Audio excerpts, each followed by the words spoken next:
analisis potensi diri ya. Jadi sebetulnya untuk materi ini satu paket dengan minggu depan, minggu ketiga. Jadi saya angkat judul analisis potensi diri dan karakter wirausahawan potensial. Itu judulnya ya. Sebetulnya kenapa ini kita angkat? Jadi pernah barangkali saya sampaikan bahwa banyak kegiatan-kegiatan atau hal-hal yang terkait dengan kewirausahaan itu lebih banyak diarahkan kepada pengembangan kapasitas, ya, pengembangan kapasitas. Padahal sebetulnya kalau kita melihat definisi kewirausahaan yang saya sudah sampaikan yang lalu pada pertemuan pertama, bahwa kewirausahaan itu tidak hanya kapasitas sebetulnya. Dalam artian begini, mata kuliah ini disajikan bukan semata-mata untuk menjadikan mahasiswa setelah selesai nantinya menjadi sarjana itu menjadi wirausaha. Tidak semata-mata itu. Tetapi kami lebih tekankan sebetulnya kepada bagaimana karakter wirausaha itu muncul di dalam diri kita. Jadi dimanapun kita berkiprah, dimanapun kita mengabdi atau bekerja, karakter-karakter ini selalu kita kedepankan gitu. Karena pada intinya adalah kewirausahaan itu sebetulnya adalah sebuah kemauan, ya, minggu lalu disampaikan kemauan dan kemampuan, ya, kemauan dan kemampuan menciptakan, ya, dan seterusnya gitu. Jadi tidak hanya kalau misalnya nanti ada yang berkiprah sebagai pegawai negeri sipil, ya tentunya juga bagaimana karakter wirausaha ini diterapkan di dalam bidang pegawai negeri sipil. Ya, apa yang penting di situ? Ya, saya katakan mental melayani gitu. Jadi karakter melayani stakeholder, bukan berarti bahwa segala-galanya diukur dengan duit, nilai uang gitu. Saya yakin bahwa di dalam kewirausahaan ini kita tidak selalu berpikir nilai uang, tetapi ada nilai lain. Nilai uang itu adalah sebuah konsekuensi dari nilai-nilai lain gitu. Kalau kita menawarkan nilai lebih kepada pelanggan atau memberikan pelayanan yang terbaik kepada stakeholder, tentunya ya apa yang kita harapkan, ya kalau saya katakan ujung-ujungnya pasti duit, UUD ya, ujung-ujungnya pasti duit. Itu akan kita raih gitu. Jadi itu prinsip yang sampai sekarang saya masih tetap pegang dan sampaikan kepada baik itu kepada pengusaha, kepada mahasiswa kalau mau berbisnis, jangan dulu berpikir berapa keuntungan. Ya oke ya, keuntungan itu penting. Tetapi yang lebih penting sebetulnya adalah nilai apa yang kita mau sampaikan kepada stakeholder kita, khususnya kepada konsumen ya. Mungkin ada pihak-pihak lain juga yang menjadi stakeholder kita. Itu kunci sebetulnya. Persoalan keuntungan itu akan datang dengan sendirinya kalau misalnya kita mampu memberikan pelayanan yang terbaik kepada stakeholder kita. Ya, ini sekedar pengantar dari materi untuk minggu ini. Dan mohon izin, mudah-mudahan slide saya bisa dilihat dengan baik. Biasanya kalau menggunakan HP agak kesulitan untuk membaca, dan materi ini sudah bisa diunduh di Sikola ya. Silakan Anda unduh, ini ada tersaji di situ. Nah, kemudian saya sampaikan tadi bahwa ini satu paket pertemuan kedua dan ketiga, analisis potensi diri dan karakter wirausahawan potensial. Jadi kita masuk ke bagian awal dari 3 bagian besar yang saya sampaikan minggu lalu, bahwa di dalam pembelajaran kewirausahaan itu kami membagi 3 bagian besar materi pembelajaran. Bagian yang pertama adalah pemahaman terhadap potensi diri. Bagian yang kedua adalah mencoba melihat keluar peluang-peluang usaha apa yang ada di sekitar kita, dan bagian yang ketiga adalah bagaimana kita bisa menyusun bisnis plan, ya, rencana bisnis terkait dengan apa yang sudah kita pilih pada materi bagian kedua, itu peluang-peluang usaha. Dan peluang-peluang usaha ini nantinya setelah dibuat dalam bentuk bisnis plan, jadi saya kira saya pernah sampaikan juga minggu lalu bahwa mata kuliah ini tidak mengenal yang namanya ujian tulis, ya. Jadi kami tidak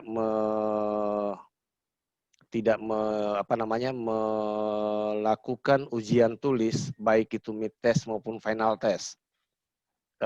Penilaian kami selain tugas-tugas, nanti ada, karena ini pandemi, biasanya kami melakukan pameran, ya, pameran dari desain produk yang dirancang.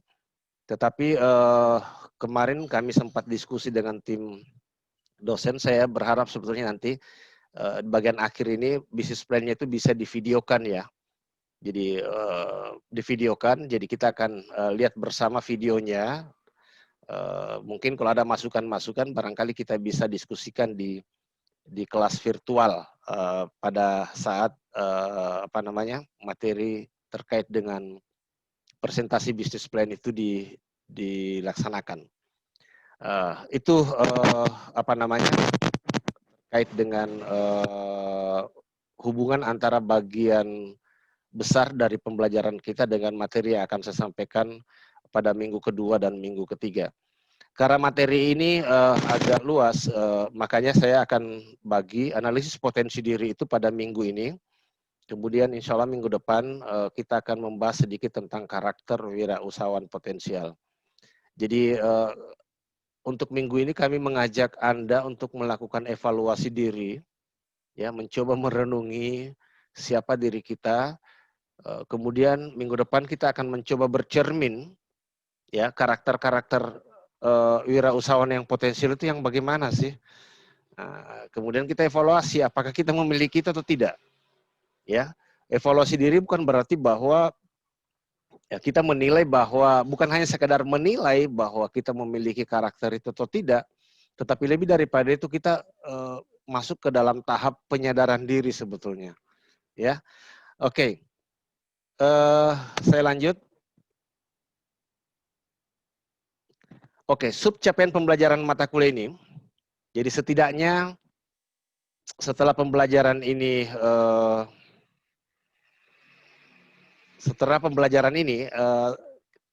kami berharap bahwa Anda mampu menjelaskan potensi diri yang Anda miliki dan mencoba mengevaluasi diri terhadap ciri dan karakter yang harus dimiliki oleh seorang wirausahawan potensial. Jadi ini CPMK ini, capaian pembelajaran mata kuliah ini akan kita capai hingga minggu depan.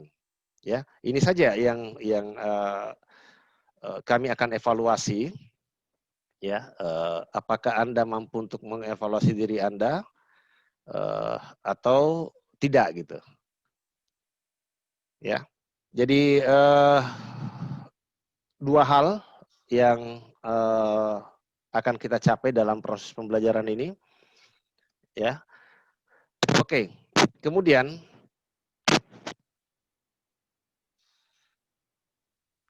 lingkup bahasan kita, sebagaimana saya katakan tadi, saya bagi dua. Pertemuan kedua ini mengenal potensi diri, dan pertemuan minggu depan karakter wirausahawan potensial. Dan masing-masing pada bagian akhir dari pertemuan kita akan kami akan memberikan Anda penugasan, dan penugasan sudah ada di sekolah, ya. Silakan Anda baca, kemudian Anda kerjakan. Kita masuk pada bagian pertama, mengenal potensi diri. Jadi ini memang sengaja kami buat PPT-nya ini memang agak panjang. Sebenarnya saya mau membuat singkat-singkat saja, tetapi ini kami buat sebetulnya dengan harapan bahwa kalau mahasiswa sudah baca PPT minimal sudah membaca sebagian besar intisari dari sumber pembelajaran yang kami sajikan di sekolah. Jadi pada dasarnya setiap manusia itu dibekali potensi diri yang berbeda-beda, ya. Saya kira ini jelas sekali bahwa Tuhan itu menciptakan manusia itu punya potensi masing-masing gitu. Nah, bentuk kesyukuran atas bekal yang diberikan itu dengan mencoba mengenal potensi itu. Dan tidak hanya sekedar mengenal, tetapi bagaimana memanfaatkan potensi itu untuk kepentingan diri sendiri dan tentunya juga ya kita harapkan bagi orang lain. Ini salah satu prinsip juga sebetulnya bahwa yang seperti yang saya sampaikan minggu lalu, bagaimana kita jadikan apapun aktivitas kita itu adalah bernilai ibadah, ya. Jadi tidak hanya sekadar bagaimana aktivitas itu bermanfaat bagi diri kita sendiri, tetapi kita berharap juga itu bisa bermanfaat bagi orang lain, ya. Sebagai orang beragama, ya pasti kita percaya bahwa ada kehidupan lain setelah di dunia ini. Dunia ini tempat persinggahan saja. Ya, bagaimana kita berinvestasi, ya, bagaimana kita berinvestasi untuk hari akhirat nanti. Ya, ada yang mulai dari nol, tetapi ada juga yang kadang mulai dari kondisi minus gitu. Kemudian bagaimana situasi dan kondisi kekinian diri kita sebetulnya tidak terlepas dari apa yang kita lakukan atau yang terjadi di masa lalu. Saya masih percaya bahwa bagaimanapun kondisi kita saat ini sebetulnya adalah bagian dari masa lalu kita. Ya, kalau hari ini kita boleh dikata kita bagus, sebetulnya adalah bukan serta-merta muncul bahwa kita ini bagus, tetapi atau baik, tetapi itu sebetulnya adalah hasil dari proses apa yang telah kita jalani di masa lalu. Dan apa yang akan terjadi di masa depan sebetulnya adalah ditentukan apa yang kita lakukan di masa kini. Ya, jadi ibarat begini, tidak mungkin kita bisa sampai di satu tempat tanpa ada proses gitu. Ya, proses itu adalah hasil daripada perjalanan gitu. Perjalanan dari di mana kita berasal sampai kita berada pada tempat ini. Saya selalu menilai bahwa ini sebetulnya bagaimana kita berpikir visioner gitu. Kalau kita sudah tentukan kemana arah kita melangkah, ya sekarang tentukan di mana posisi kita saat ini. Supaya kita bisa ukur, kita mau kemana, kita sekarang berada di mana, berapa jarak antara kita berada di posisi sekarang dengan arah yang akan kita tuju. Ini sebenarnya menurut saya katakan konsep visioner. Ya, dari mana kita, mau kemana kita, dan di mana kita sekarang berada. Supaya kalau kita sudah tentukan, saya mau jadi ini, sekarang saya untuk menjadi itu apa yang kurang, apa yang sudah saya miliki. Nah, yang kurang itulah yang kita upayakan supaya kita bisa penuhi. Ya, ibarat kalau kita di Jakarta mau ke Bogor, ya, kita sekarang berada di posisi Jakarta, mau ke Bogor. Berapa kilo sih dari Jakarta ke Bogor? Atau dari Surabaya ke Malang? Ya, berapa kilo sih, berapa jarak tempuh dari Surabaya? Kalau kita mau ke Malang, naik apa? Kalau kita naik bus, berapa biayanya? Kita bisa ukur. Sehingga kita bisa mengukur juga, mencoba berupaya untuk memenuhi sumber daya yang kita butuhkan supaya kita bisa sampai di tempat tujuan. Itu logika berpikir yang saya bangun. Ya. Olehnya itu barangkali penting kiranya kita mencoba menelusuri atau mencoba memutar kembali rekaman-rekaman masa lalu kita. Yang mana rekaman masa lalu kita? Yaitu sejak kita lahir hingga dewasa seperti saat ini. Ya, seperti pada posisi kita saat ini. Ya kan tidak ada dari teman-teman sekalian yang langsung besar ya, pasti ada banyak sekali hal yang mungkin sudah terlupakan gitu. Yang pernah kita alami di masa lalu sudah terlupakan hingga sekarang. Padahal sebetulnya itu menentukan sekali bagaimana kita saat ini. Ya, saya selalu mengatakan begini, hidup ini selalu menuju ke depan.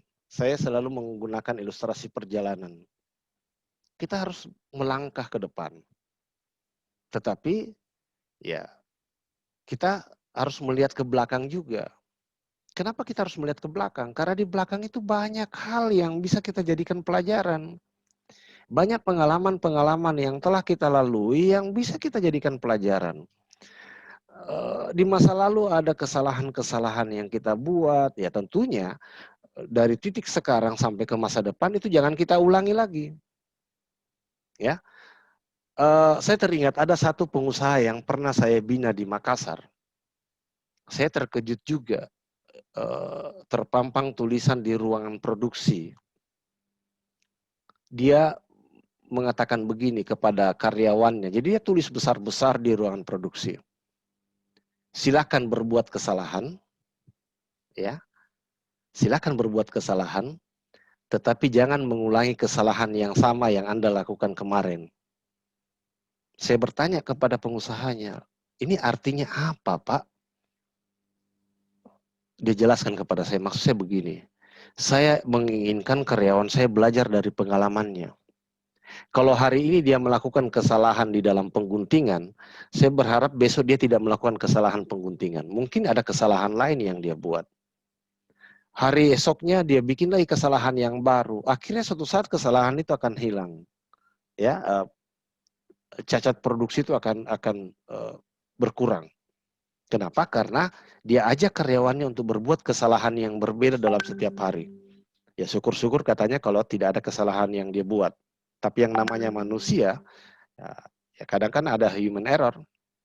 Ya, jadi tetap juga dia berikan ini. Tapi bagaimana caranya meminimalisir kesalahan itu, ya dia minta karyawannya untuk belajar dari kesalahan. Jadi itu yang saya ini kan, karena saya menganggap bahwa hidup ini adalah ilustrasi sebuah perjalanan. Ya, ada asal kita, kemudian di mana sekarang kita berada dan akan kemana kita. Kita harus menatap ke arah depan dalam artian bahwa kita harus visioner. Tetapi jangan sekali-sekali melupakan apa yang ada di masa lalu kita. Tetapi jangan juga selalu melihat ke belakang, ya. Jangan juga selalu melihat ke masa lalu. Jadi ibarat kita mengendarai kendaraan, ya mungkin ada perlengkapan kendaraan yang harus mutlak ada. Itu kalau ada razia, kalau itu tidak ada ya kita kena tilang. Ya mungkin kaca spion ya, apa namanya ya, kaca spion kiri kanan. Itu gunanya untuk apa? Sebenarnya gunanya untuk melihat ke belakang, ada apa di belakang. Tetapi ketika kita membawa kendaraan selalu melihat kaca spion, mungkin kita akan celaka. Ini ilustrasi sebetulnya. Jangan selalu kita melihat ke belakang. Ya, lihatlah ke depan. Tetapi sekali-sekali lihat ada apa di belakang. Ya, jangan sampai kita membelok tidak melihat ke belakang. Ya, kita bisa celaka. Tetapi kalau kita selalu melihat ke belakang, ya otomatis kita bisa celaka. Ini ilustrasi yang paling gampang yang mungkin saya sampaikan di dalam materi ini terkait dengan apa yang saya sampaikan. Nah mungkin dengan cara bagaimana kita mencoba memutar kembali rekaman masa lalu kita bisa menarik hikmah, menarik refleksi, menarik pelajaran-pelajaran penting dari berbagai pengalaman hidup kita, baik itu suka maupun duka yang pernah kita alami di masa lalu. Ya, karena ya mungkin kalau teman-teman sekalian ditanya masa yang paling indah dalam hidupnya, ya mungkin banyak berpikir masa SMA. Tapi sebetulnya ada masa-masa yang lebih indah lagi yang mungkin sudah hilang dari ingatan kita, ya. Nah, sebagai langkah awal untuk memutar rekaman masa lalu kita, mungkin kita perlu bertanya, ya, terhadap diri kita, siapa kita ini sebenarnya. Menjawab pertanyaan ini sebenarnya pertanyaan singkat, pertanyaan yang sederhana, tetapi saya yakin kalau kita diminta untuk menjawab ini, jadi setiap diri Anda menjawab pertanyaan ini, saya yakin banyak yang mengalami kesulitan untuk menjawab siapa saya sebenarnya.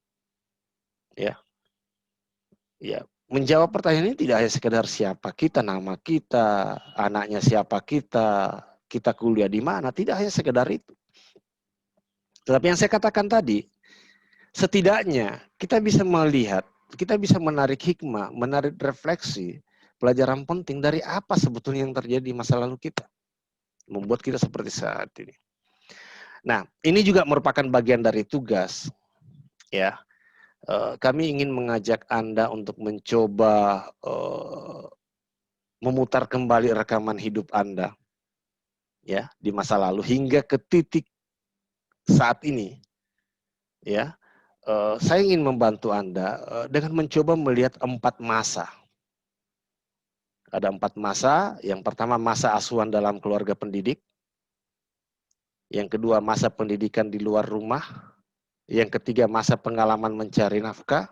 Yang keempat, masa pembentukan keluarga prokreasi. 4 masa ini yang mungkin kalau misalnya di dalam sesuai dengan kronologisnya, ya barangkali ada yang tidak sesuai dengan kronologis, mungkin sambil menjalankan pendidikan di luar rumah, pendidikan formal, itu juga sejalan juga dengan berupaya untuk mencari nafkah misalnya, ya. Atau mungkin sambil mengikuti pendidikan ada yang sudah membentuk keluarga, sudah berkeluarga dan seterusnya. Jadi tidak mutlak harus 4 ini adalah kronologis berurutan gitu kejadiannya. Nah, kita lihat satu persatu ya.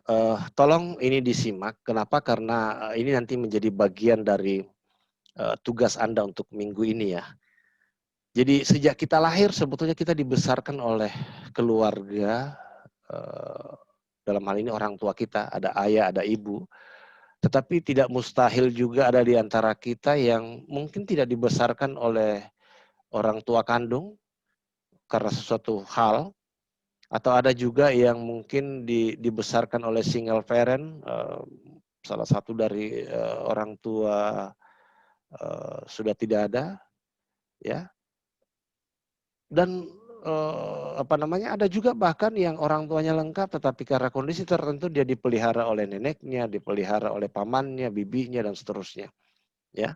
Siapapun yang membesarkan kita, yang mendidik kita, mereka itu adalah orang tua kita yang berfungsi untuk mengasuh kita, mendidik kita, mengajarkan kita terhadap nilai-nilai yang harus kita pegang teguh.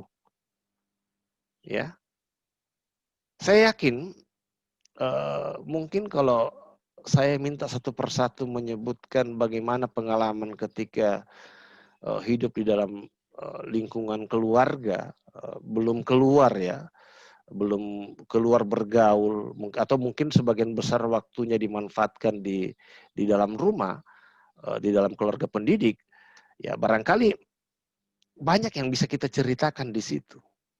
Ya, banyak yang bisa kita ceritakan di situ. Termasuk bagaimana orang tua kita mengasuh kita, menginternalisasi nilai-nilai, baik itu nilai-nilai agama, nilai-nilai budaya, nilai-nilai nasionalisme kepada diri kita. Itu sebetulnya adalah satu hal yang menurut kita yang mungkin menurut kita itu penting dan menjadi modal kita untuk menjalani kehidupan hingga saat ini. Ya.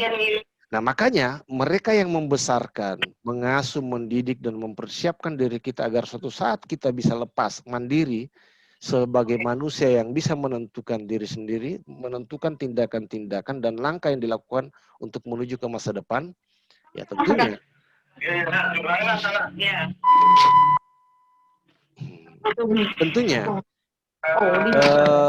yang bertanggung jawab terhadap diri kita sendiri sebagai manusia dewasa adalah kita sendiri.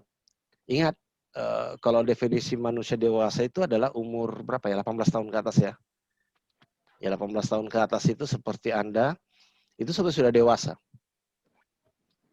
Kalau sudah dewasa apa konsekuensinya? Manusia dewasa adalah manusia yang bisa menentukan atau mengambil keputusan sendiri terhadap apa yang akan dilakukan. Ya, salah satu ciri manusia dewasa. Menentukan tindakan, mengambil keputusan apa yang akan dilakukan. Tetapi ingat, Saya katakan, apapun yang kita lakukan, kita harus pertanggungjawabkan. Nah, inilah saya manajemen ya. Ya, kalau di manajemen itu kita diberikan kewenangan, ya, kita diberikan kewenangan. Tetapi kewenangan itu kita harus bertanggung jawab. Kita jalankan kewenangan itu secara bertanggung jawab. Nah, itu kita harus bertanggungjawabkan. Jadi manajemen kan begitu. Membuat perencanaan, melaksanakan, kemudian kita mengevaluasi, dan mengevaluasi itu adalah bentuk pertanggungjawaban. Ya, manajemen memang harus begitu. Nah, sama saja dengan kita. Kita kan sebetulnya, oke, saya mungkin akan keluar konteks dulu ya. Kita ini sebetulnya tugasnya apa sih sebagai manusia? Ya, kita ini lahir ke dunia, kita ditugaskan untuk apa? Ya, apa kewenangan yang diberikan Sang Pencipta kepada kita? Ya, atau maksud saya begini, kita dilahirkan ke dunia ini, tugas yang kita emban apa? Kewenangan yang diberikan Tuhan kepada kita apa? Tuhan memberikan kewenangan penuh kepada kita untuk menentukan. Tetapi ingat, ada batasan-batasan, ada aturan-aturan. Nah, itulah yang ada di dalam nilai-nilai agama, nilai-nilai budaya. Ya, kalau saya mengatakan bahwa tugas kita adalah menjalankan perintahnya dan menjauhi larangannya. Ya, itu yang diperintahkan Tuhan kepada kita. Nah, kita mau jalankan itu atau tidak, kita akan pertanggungjawabkan. Ya, di akhirat nanti. Kita akan pertanggungjawabkan. Apakah betul kita menjalankan itu? Ilustrasi yang paling gampang sebetulnya begini. Saya mungkin paling gampang kalau saya memberikan ilustrasi. Saya ingin membangun rumah. Ya. Saya ingin membangun rumah. Nah, saya kan tidak bisa, saya bukan tukang. Saya tidak bisa kerja rumah, tidak bisa menjadi tukang gitu. Tetapi saya punya blueprint, cetak biru. Ya, biasanya kan mungkin ada teman-teman teknik di sini. Kalau di arsitek itu kan dalam bentuk gambar, ya, didesain. Ya, ambil contoh, saya ingin membangun rumah. Saya sudah mendesain, ya, sudah membuat cetak biru bahwa rumah yang akan saya bangun 5 lantai, misalnya ya. Kemudian bahannya atapnya dari teraso, atapnya dari spandek misalnya. Kemudian lantainya dari marmer. Ya, saya sudah begitu, sudah buat sedemikian rupa desain. Saya serahkan kepada tukang untuk melaksanakan. Silakan bangunkan rumah saya dengan spesifikasi seperti yang ada di gambar, di blueprint itu.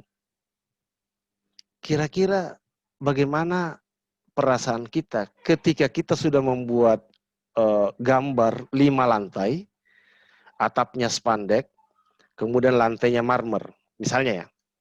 Tetapi tukang itu mengerjakan, dia membuat cuma 2 lantai. Atapnya dibuat dari genteng biasa, kemudian lantainya menggunakan teraso. Kira-kira kita sebagai yang pemilik rumah itu, yang membuat blueprintnya itu, kecewa tidak? Saya yakin kita kecewa. Nah, seperti halnya kalau saya ingin mengibaratkan bahwa Tuhan juga sudah memberikan fitrah kepada manusia untuk amar ma'ruf, nahi mungkar, melaksanakan hal-hal yang baik dan menjauhi yang dilarang. Sebagaimana yang tertuang dalam kitab suci. Ya, kira-kira kalau Tuhan sudah memberikan blueprint kepada kita, seharusnya kita begitu, lantas kita tidak menjalankan blueprint itu, saya kira Tuhan juga akan marah. Ini contoh, barangkali perlu juga kita mencoba merenungi supaya kita sadar ya bahwa kita ini sebetulnya sebagai manusia dewasa ya sudah lepas. Orang tua kita sudah tidak bertanggung jawab lagi terhadap apa yang kita lakukan. Sudah cukup dia mendidik kita di rumah. Sekarang kita sudah dewasa, bisa mengambil keputusan sendiri, dan tentunya keputusan yang kita ambil itu akan kita pertanggungjawabkan di hadapan Sang Pencipta. Ya. Nah, kedua orang tua kita inilah yang pertama kali memberikan pengalaman hidup, pengalaman belajar kepada kita, dan mungkin sebagian dari pengalaman tersebut berguna hingga saat ini, dan tentunya hingga ke depan dalam pengembangan karir kita sebagai seorang wirausaha. Misalnya kalau kita ingin menjadi wirausaha atau orang yang memiliki karakter wirausaha, ya bisa jadi, ya. Dan tentunya ya umumnya kalau saya melihat kalau orang tuanya wirausaha, biasanya anaknya juga ikut-ikut wirausaha, terbiasa dengan ada internalisasi nilai-nilai kewirausahaan di dalam kehidupan sehari-hari. Itu jauh biasanya. Kalau orang tuanya pegawai negeri, biasanya cenderung anaknya juga mau jadi pegawai negeri. Kalau orang tuanya tentara, mungkin dia juga mau jadi tentara. Tapi tidak mutlak begitu. Ada juga yang bapaknya tentara, inginnya mau jadi pegawai negeri. Ada juga yang meskipun mau diangkat jadi pegawai negeri, maunya jadi pengusaha. Ya, itu yang pertama. Yang kedua, masa pendidikan di luar rumah. Ketika kita sudah mulai bisa berjalan, ya, memiliki keberanian untuk keluar dan bergaul dengan anak-anak tetangga atau teman-teman sebaya yang ada di sekitar rumah. Disitulah sebetulnya kita memulai masuk ke pendidikan di luar rumah. Pendidikan informal dan non formal, ya. Kita sudah bisa bergaul, jadi tidak hanya sebatas di dalam rumah, ya, tetapi kita sudah mulai bergaul di luar. Nah, di masa-masa inilah sebetulnya proses pendidikan informal itu berlangsung, ya. Ketika kita sudah menginjak usia sekolah, kita mulai disekolahkan. Mungkin dimulai dari taman kanak-kanak, taman bermain, playgroup, ya. Masuk ke SD, masuk ke SLTP, masuk ke SLTA, hingga sekarang Anda duduk di perguruan tinggi. Saya yakin sekali barangkali kalau cuma 100 lembar untuk menceritakan ini, Anda bisa menceritakan. Meskipun sebetulnya tidak semua bisa Anda ceritakan secara detail. Tetapi paling tidak ada beberapa hal yang mungkin berkesan di dalam hidup Anda yang membentuk diri Anda hingga seperti saat ini, ya. Kemudian masa pendidikan di sekolah merupakan masa pendidikan formal kita, ya. Ya, di saat yang sama mungkin kita juga mengikuti berbagai kegiatan ekstrakurikuler. Misalnya pramuka, ada palang merah, ada olahraga, seni dan sebagainya. Ya. Saat yang sama pula kita mengalami proses pembelajaran secara non formal, ya. Jadi bisa saja pendidikan di luar rumah ini kita mengikuti pendidikan informal, kemudian pendidikan formal dan non formal. Yang ketiga, masa pengalaman mencari nafkah. Mungkin sebagian dari kita barangkali belum bisa mencari nafkah sendiri gitu. Tetapi tidak sedikit juga mahasiswa itu sambil dia kuliah, apalagi kalau mereka kuliah tidak di kampung halamannya, tidak bersama orang tua, biasanya menjalankan juga kegiatan bisnis, ya. Jadi kegiatannya itu saya sering sebut dengan biskota. Biskota itu singkatan dari bisnis, kuliah, organisasi dan cinta, ya. Tapi kebanyakan juga yang cuma kerjanya kuota, kuliah, organisasi dan cinta. Tapi ya macam mahasiswa saya banyak juga yang berbisnis gitu. Jadi kadang karena asik berbisnis lupa kuliahnya, akhirnya telat selesai. Ya, tetapi pas selesai juga tidak repot-repot cari kerja, malah dia bisa mempekerjakan orang. Kenapa? Karena dia sudah bangun bisnisnya sejak dia kuliah gitu. Tetapi tidak jarang ada di antara kita yang telah melakoni pekerjaan sambil bersekolah, ya, atau malah mulai bekerja sejak dini, membantu orang tua. Ya, kebanyakan teman-teman kita yang hidup di desa, apalagi kalau orang tuanya petani, ya terlibat juga di dalam pengolahan lahan, terlibat juga di dalam aktivitas berusaha tani. Saya juga alami dulu waktu kecil sering juga ikut sama orang tua membabat rumput, ya, dan sebagainya. Ya, itu contoh kita membantu orang. Ini termasuk juga masa pengalaman mencari nafkah, karena aktivitas yang dilakukan orang tua tidak terlepas dari pencarian nafkah. Bagi yang telah bekerja sambil bersekolah sejak usia dini, masa pengalaman mencari nafkah tentunya bersamaan menjadi bagian dari proses asuhan dalam keluarga pendidik maupun proses pendidikan luar rumah. Jadi 3 masa ini berjalan secara bersamaan gitu. Dia juga masih di dalam lingkungan asuhan keluarga pendidik, sambil bersekolah juga membantu orang tua, atau juga mungkin berusaha sendiri untuk mencari nafkah, baik itu nafkah untuk dirinya maupun untuk keluarganya. Nah, peristiwa-peristiwa yang dialami dalam masa pengalaman bekerja mencari nafkah ini, bila kita renungkan sebetulnya secara mendalam, ya kita akan memperoleh refleksi juga, memperoleh hikmah, memperoleh pelajaran penting yang tentunya akan memperkuat tekad kita juga untuk memilih karir sebagai seorang wirausahawan, atau mendapatkan memperkuat karakter-karakter kewirausahaan yang kita miliki. Dan yang terakhir, masa pembentukan keluarga prokreasi. Ini penting sebetulnya, karena dukungan dari keluarga itu juga sangat menentukan perjuangan kita. Ya, dalam hal ini perjuangan kita kalau kita ingin sukses sebagai seorang wirausahawan, sukses memiliki karakter-karakter wirausaha. Ya, dukungan ini penting. Karena tidak jarang juga bisnis itu kita sudah rintis, kemudian ketika kita membentuk keluarga, bisnis itu tidak bisa ini. Makanya dukungan dari keluarga ini juga penting. Ya, jika Anda berstatus lajang atau masih jomblo atau belum menikah atau belum punya niat, tentunya masa pembentukan keluarga prokreasi ini Anda bisa hanya sekadar bagaimana berangan-angan atau bagaimana Anda bermimpi, meskipun Anda sebenarnya belum alami, tapi Anda bisa bermimpi. Saya menginginkan seorang pasangan hidup yang begini, yang bisa mendukung saya untuk memasuki untuk menjadi seorang wirausahawan. Ini juga penting, masa pembentukan keluarga prokreasi. Jadi barangkali ada baiknya juga sebelum memasuki masa ini, masa pembentukan keluarga prokreasi ini, ada upaya yang dilakukan untuk mencoba membicarakan, menyepakati jalur karir yang akan ditempuh, ya, terutama kepada calon pasangan kita, gitu, supaya semua bisa berjalan dengan baik. Saya kira itu saja untuk materi bagian yang pertama, mengenal potensi diri.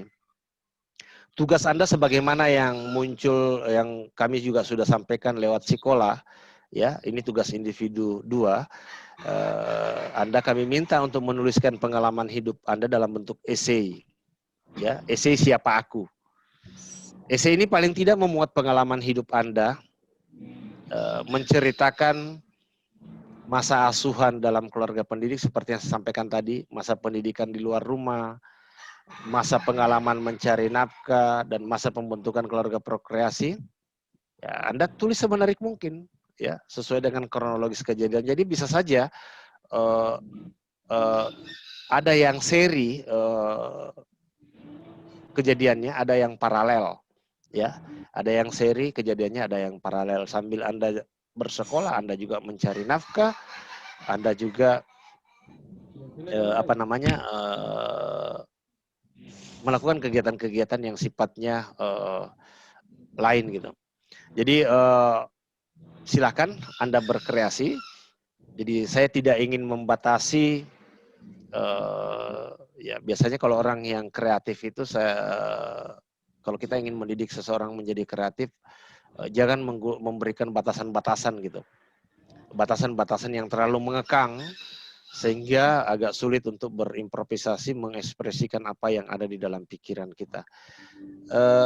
Jadi Anda bisa lihat di modul 1 ya, di Sikolah itu ada, dan penugasannya juga lengkap.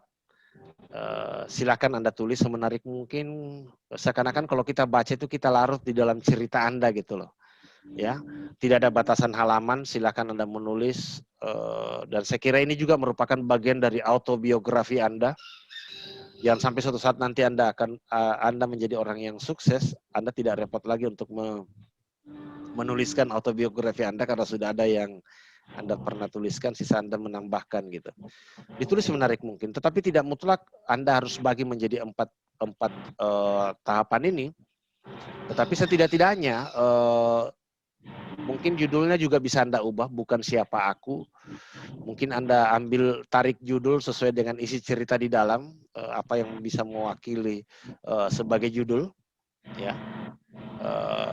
Kemudian subjudulnya masa asuhan dalam keluarga pendidik, Anda bisa mengubah subjudulnya menjadi subjudul apapun yang sesuai dengan isinya di dalam. Masa pendidikan di luar rumah juga mungkin Anda bisa ubah judulnya. Contohnya misalnya masa pendidikan di luar rumah, Anda ubah judulnya menjadi Aku dan Guru Biologiku misalnya. Ada apa dengan guru biologi? Masa pengalaman mencari nafkah, misalnya mungkin Anda kasih judul misalnya apa ya, dengan apa yang Anda jual, misalnya es lilin, penghidupanku misalnya. Anda ceritakan bagaimana Anda berjualan es lilin, berjualan es keliling kampung untuk menjajakan supaya bisa mendapatkan tambahan nafkah untuk biaya hidup sehari-hari dan kebutuhan lain, untuk memenuhi kebutuhan lain. Masa pembentukan keluarga prokreasi mungkin Anda bisa ubah judulnya antara kau dan bekas pacarku misalnya, kalau ya tergantung isinya ya. Itu silakan Anda berkreasi, dan petunjuknya sebetulnya sudah ada penugasan di sekolah, silakan Anda simak di situ.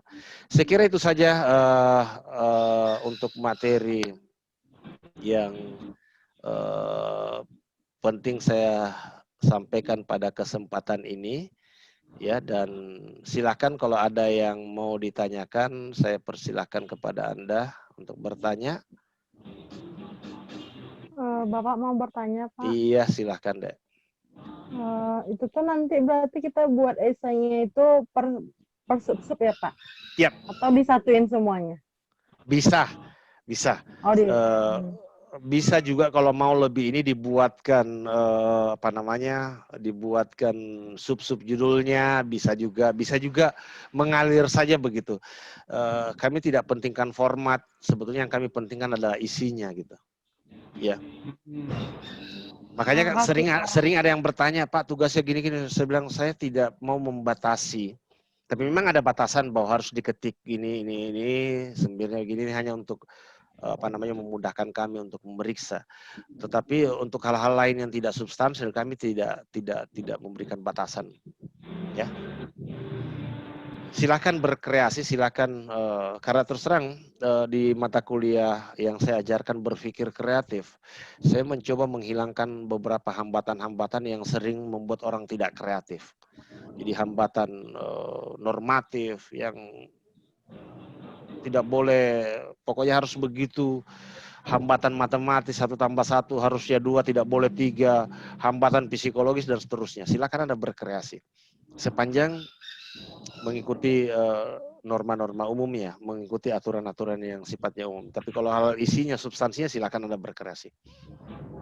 Saya berharap sebenarnya kita baca, kita mendapatkan juga insight ya, mendapatkan refleksi dari apa yang Anda tuliskan. Terus terang saya juga kadang mendapatkan hikmah juga dari membaca tulisan-tulisan mahasiswa. Saya kadang sadar juga bahwa ternyata hidup ini tidak semua sama gitu. Ada orang yang hidupnya mungkin apa namanya, enak terus, tidak pernah mendapatkan tantangan. Ada orang yang bukan main setengah matinya ini sehingga dia bisa kuliah. Silakan Anda ceritakan ya. Insya Allah saya, kalau memang itu bersifat rahasia ya, kita tidak akan, silakan Anda pilih yang mana yang, tapi pada intinya adalah setelah kita membaca itu, Anda juga bisa mendapatkan penyadaran bahwa ternyata saya ini, kehidupan saya begini gitu. Ya, apa yang harus saya mau kemana sebetulnya dengan kondisi-kondisi kayak seperti yang apa yang saya sudah capai saat ini. Ya, gitu ya. Masih ada? Ya, tidak perlu lagi di cross check ke saya apakah sudah masuk atau belum. Tapi kalau ketika Anda sudah mengunggah mengupload masuk ke sekolah, itu sudah otomatis masuk. Tolong kalau ada temannya yang belum masuk ke grup, disampaikan ke saya ya, karena terus terang saya juga bingung juga berapa orang lagi yang belum masuk ke grup. Karena yang tercatat menurut Unhas itu ada 60-an orang, di fakultas itu ada sekitar 50-an orang. Tapi de facto-nya itu cuma 30-an sampai 40-an orang ya yang mengikuti perkuliahan kita. Ada pertanyaan? Maaf Pak, mau bertanya. Ya, silakan. Ini Pak, di sekolah itu kan ada 2 jalur pengumpulan tugas ya. Yap. Itu kita pilih salah satu aja atau kita pakai yang mana ya Pak? Kan di situ ada yang simpel ya. Iya, ada yang simple sama yang satunya langsung masukin file gitu Pak. Bisa dua-duanya salah satunya. Ya. Oh, Ada jadi yang bebas ya Pak? Ya, bebas. Tetap juga Oh, kan iya, makasih, Pak. masuknya tugas itu kan satu kan. Tetap juga Iya masuknya Pak. satu. Iya. Terima kasih Pak. Ya, kasih. Masih ada yang belum bisa akses absen, presensi? Semua sudah ya? Semua sudah bisa akses ya? Sudah, Pak. Ya. Sudah, Pak. Oke. Saya kira cukup dulu ya. Kalau sudah tidak ada pertanyaan, saya cukupkan dulu. Hitung-hitung mengirit kuota teman-teman. Ya, kalau ada hal-hal yang ingin ditanyakan di sekolah, silakan diketik di forum ya. Silakan Anda ungkapkan di situ apa yang mau ditanyakan terkait dengan pembelajaran kita. Nanti kita akan bahas bersama. Ya, silakan kalau ada yang bertanya, kemudian ada teman-teman lain yang komentari, ya silakan dimanfaatkan itu dengan baik. Sekira cukup dulu ya. Saya ucapkan terima kasih banyak atas atensinya. Apresiasi bagi teman-teman yang mengikuti program ini, ya program Permata yang menurut saya luar biasa. Meskipun kita jaraknya berjauhan, ada yang di Pulau Sumatera, ada yang di Jawa, dan saya di Pulau Sulawesi, kita bisa dipertemukan dalam satu mata kuliah, dan ini suatu hal yang mungkin peluang yang bisa kita raih dan mungkin tidak akan bisa kita dapatkan di masa-masa yang akan datang ya, karena berbagai hal. Sekali lagi terima kasih. Saya akhiri perkuliahan kita untuk minggu kedua ini dengan ucapan alhamdulillahirabbil alamin. Wabillahi taufiq walhidayah. Wassalamualaikum warahmatullahi wabarakatuh, dan tetap sehat selalu. Waalaikumsalam.